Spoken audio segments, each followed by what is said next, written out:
Shalom, peuple de Dieu. Nous suivons le témoignage de nos bien-aimés dans votre rubrique Jésus change les vies.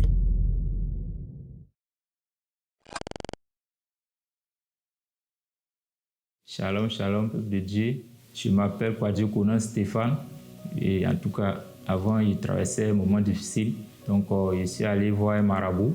Et le marabout, en tout cas, quand je suis parti, il m'a donné un billet de 5 000 d'aller me rincer avec ça. Je suis parti à mon retour. Je vois que Canary est bien rempli d'argent. Et comme je ne croyais pas, il m'a demandé si tu ne crois pas, on va renverser pour voir. On a renversé et j'ai vu que c'était vrai, les vrais billets de banque. Les 10 000, 5 000, 2 000, il y avait les 1000 francs dedans. Et il a rangé ça propre à sa place. Il m'a demandé d'aller acheter mouton blanc. Bon, comme moi, il ne peut pas acheter moi-même, il a dit d'accord, il a compris, mais je suis venu. Et à chaque fin de mois, je l'envoie l'argent pour ça. Ça fait que, bon, comme ça prenait du temps un peu, il est parti à Kourougou. Quand il est parti, moi aussi, j'étais là, bon. Et un jour, il m'a rappelé encore. Il m'a dit qu'il était à Kourougou, mais il s'est en train de venir dire qu'il est là. Même jour, il voulait me donner des trucs. Il était à Koumassi, il venait, bon. Je ne sais pas si c'est quoi. Il est venu faire accident. Et quand il a fait accident, il a décidé de laisser tomber. Les mois qui ont suivi, il y a mon frère qui a reçu le même papier du Bédou Magique et il est venu me donner. Je suis parti, en tout cas, j'ai été reçu par un monsieur. Je suis parti dans un village à l'Alvira ici, Koukoudi. J'avais du monde là-bas. Il y avait les jeunes gens, les jeunes dames. Ils m'ont expliqué comment ça se passe. Ils m'ont dit, ouais, tu as parlé sur le Bédou Magique. Quand tu vas finir de parler et on va rentrer dedans, tu vas aller même causer avec le Dieu qui est là-bas. Je ne sais pas si c'est quoi. Quand j'ai fini de causer avec lui, lui aussi, ils vont me montrer un coin où je ne sais pas ce que je vais aller faire là-bas, s'il y a femme là-bas ou bien si c'est quoi qui est là-bas. C'est que si on dit, quand j'ai fini de causer avec le Dieu aussi va me proposer, donnez-moi mon sperme.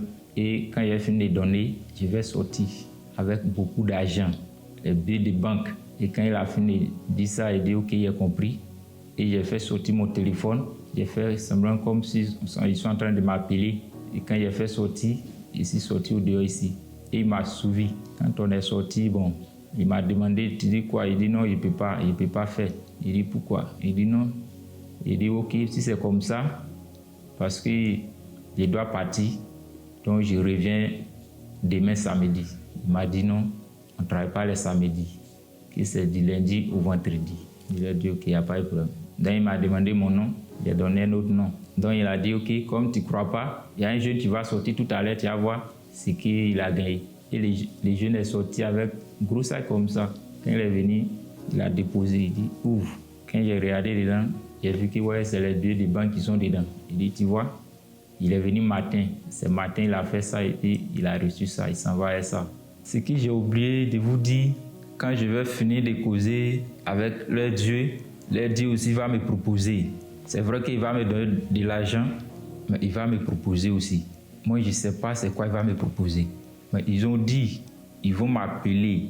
Je ne sais pas à quel ils vont m'appeler. Si c'est pour ils vont me demander quelque chose. Ce qu'ils vont me demander, il faut que je trouve. Je ne sais pas si c'est pour aller au cimetière, mais forcé, il aura quelque chose là. Là seulement, en tout cas, j'ai tiqué. J'ai pris ma route et je suis venu.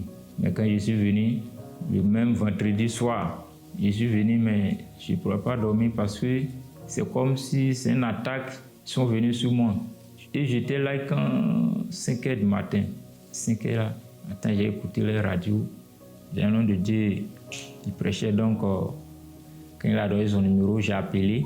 Et il m'a dit, mon fils, là où tu es parti, je ne faut plus partir là-bas encore. J'ai dit, ok, papa, il a compris. Et il m'a dit, donne ta vie à Jésus. J'ai croisé l'homme de Dieu, même samedi là. C'était l'église La Brevoie. Et c'était au golf. Et il m'a dit, ok, on accueille ici demain à l'hôtel Capitole à partir de 8 h. J'ai dit, ok, j'ai compris. Et de là, ils sont partis, moi aussi, je suis rentré. Mais matin, pour partir, bon, j'ai douté. J'ai dit, ah, ça seulement là, Oudia. Voilà, l'église, c'est pas prêt. quelque chose me dit comme ça, bon, il faut partir, quelque chose me dit, il ne faut pas partir. Bon, j'ai réfléchi et je suis parti. Quand je suis parti, en tout cas, j'ai demandé pardon à Dieu, parce que Georges Patrick Appiah, en tout cas, quand il a prêché, ça m'a touché. Et quand ça m'a touché, je suis parti vers lui et il a dit, ah, papa, voici ce que j'ai fait, voici ce que j'ai fait, il faut prier pour moi. Et le papa aussi n'a pas refusé. Le papa a prié pour moi. Quand il a prié, en tout cas, ça a commencé à aller. J'insiste sur la jeunesse, en tout cas, je vous en prie beaucoup. Donnez vos vies à Jésus. Parce que là où on s'en va, là, je ne sais pas. En tout cas, le diable qui est là, il ne donne jamais cadeau à quelqu'un. Forcer ce qu'il va te donner, il va reprendre. Si quelqu'un est dans cette situation-là aussi, je t'assure qu'il faut quitter dedans. L'homme de Dieu a prié pour moi. Et quand il a prié pour moi, actuellement, ça va. Même 5 francs, il n'a pas prié avec moi. Toi, tu vis dans cette situation aussi, que tu ne sais pas comment faire, viens. Tu es là, tu te dis non, allez là même là. Je n'ai rien, je ne sais pas quoi faire. Je vais aller faire bédou magique, je vais aller faire ceci, cela. Pardonnez, n'allez pas là-bas. Ce n'est pas la bonne voie. Quand je suis parti, ce qu'ils m'ont demandé de faire, ce n'était pas bon. Voici pourquoi aujourd'hui, j'insiste cela. Je vous invite à l'église l'Abreuvoir. Venez et l'homme de Dieu va prier pour vous. C'est vrai que la vie est dure, mais là, ce n'est pas la solution. Le diable qui est là, il ne donne pas quelque chose sans conséquence. Il va donner, forcer, il aura conséquence dedans. Après avoir écouté ce témoignage, vous souhaitez rencontrer le pasteur Georges Patrick Appiah pour la prière de délivrance, de déblocage, de restauration et même d'enseignement biblique pour votre édification. Veuillez nous contacter via WhatsApp au +225 07 48 17 72 23. Nous sommes à Cocody Angré, Stade 9B, en face du lycée Victor Loba.